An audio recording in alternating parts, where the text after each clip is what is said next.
Hello hello check check. सबको जय मसीह की।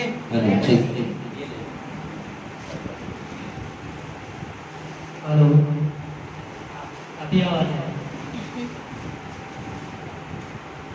Hallelujah hallelujah hallelujah.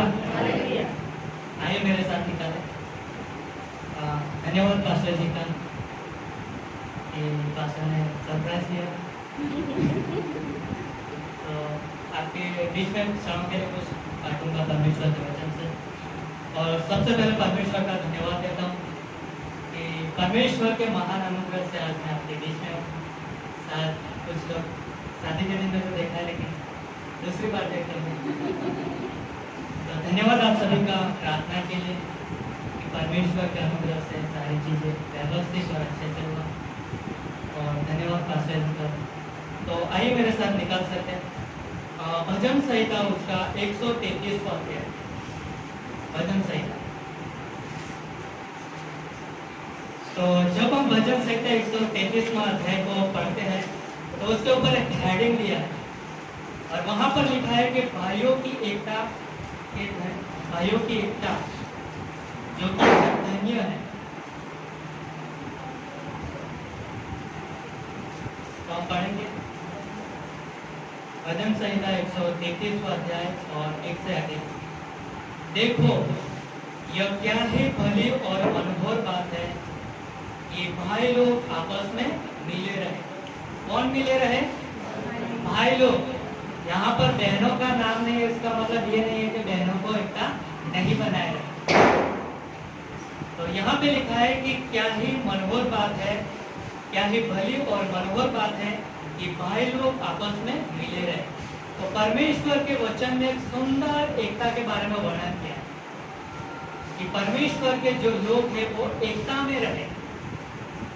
और दूसरी पंक्ति में लिखा है यह तो उस उत्तम तेल के समान है जो हारून के सिर पर डाला गया था और उसकी दाढ़ी पर बहकर उसके वस्त्र की छोर तक पहुंच गया। यह हरमोन की उस औंस के समान है जो सिय्योन के पहाड़ पर गिरती है। यहोवा ने तो वही सदा के जीवन की आशीष ठहराई।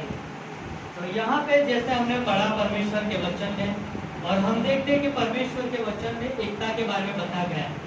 और बाइबल के अंदर भी हम देखें कि यीशु मसीह ने यूहन्ना 17 अध्याय के अंदर भी उन्होंने प्रार्थना किया था।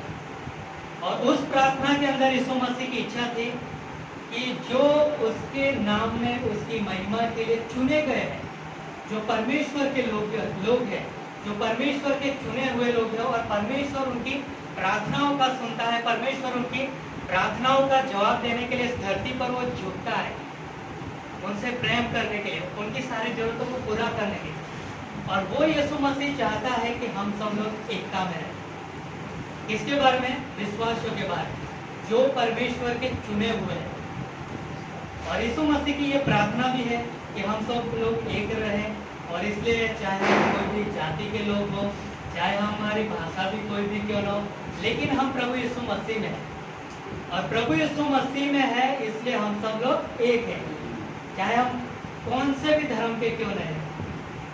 लेकिन हमें ये याद रखना है कि हमारा जीवन परमेश्वर के साथ प्रभु यीशु मसीह में छुपा हुआ है। और इसलिए हम अलग नहीं हैं। भले हम इस संसार पर हो सकता है कि हम अलग अलग घर में रहते हैं, अलग अलग परिवार में रहते हैं, ये हमारी एक जिम्मेदारी है जो परमेश्वर की ओर से ही है। लेकिन जब हम इस धरती को छोड़ेंगे तो हम स्वर्ग में रहेंगे, और स्वर्ग में हम एक साथ रहेंगे।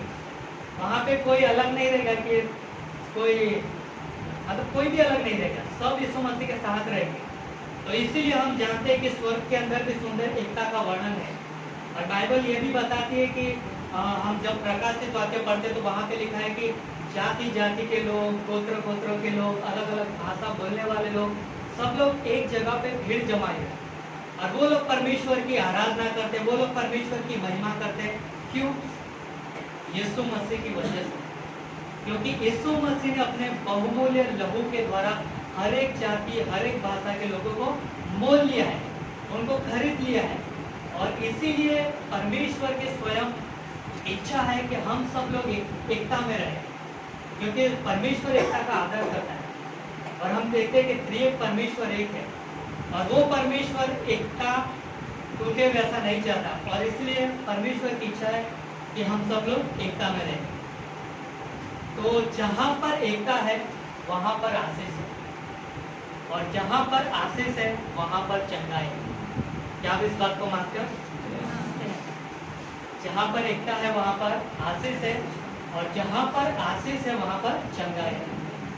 तो हम कहाँ पे रहना पसंद करें? जहाँ पे आशीष है वहाँ पर, जहाँ पे चंगाई है वहाँ पर, या तो फिर जहाँ पे चंगाई भी नहीं है, आशीष भी नहीं है, वहाँ पे रहेंगे? कहाँ पे रहेंगे हम? जहाँ पर आशीष और चंगाई है वहाँ पर। तो बाइबल हमें ये बताती है कि आशीष और चंगाई कहाँ पर? कलीसिया। हम निराश होते हैं, हम जानते हैं कि हमारे जीवन में निराश होने के लिए हजारों कारण हो सकते हैं, हजारों से ऊपर भी हो सकते हैं, लेकिन परमेश्वर का एक वचन हमारे प्रोत्साहन के लिए काफी है। और इसलिए हम कलीसिया में आते हैं।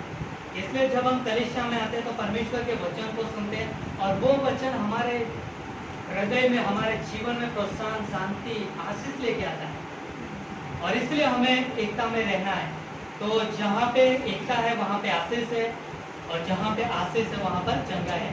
तो यीशु मसीह की देह कलीसिया जहाँ पे आशीष है, और यहाँ पर ही यीशु मसीह ने आशीष की आज्ञा दी है, और इसलिए हमें कलीसिया में बने रहना है। तो हम जानते हैं कि यीशु मसीह के देह में चंगाई है, और इसलिए जहाँ पर चंगाई है वहाँ पर हम शांति से रहते हैं, हम मेल मिलाप में रहते हैं। चंगाई है, आशीष है, इसीलिए हम एक साथ आनंद के साथ रहते हैं, खुशी से रहते हैं। तो बहुत सारी चीज़ें हैं जो परमेश्वर ने आशीष की आज्ञा यहाँ पे ठहराई है। तो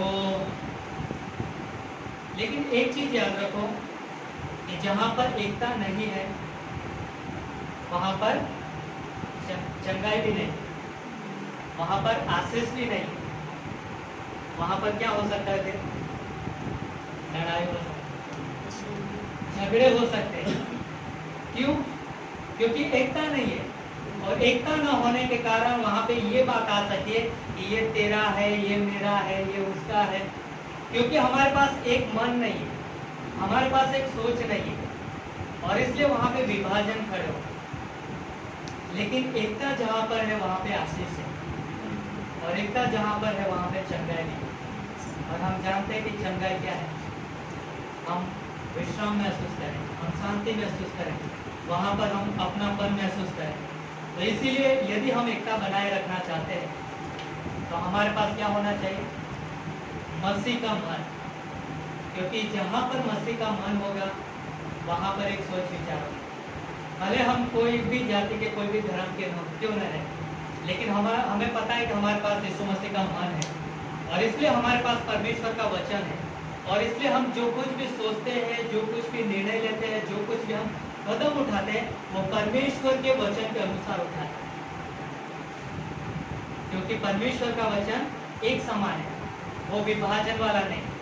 और इसलिए हमारे पास यीशु मसीह का मन भी रहेगा, और जहाँ पे यीशु मसीह का मन है वहाँ पर प्रेम रहेगा, और प्रेम रहेगा तो हम क्या करेंगे? अपने शत्रुओं से, अपने दुश्मनों से भी प्रेम करेंगे।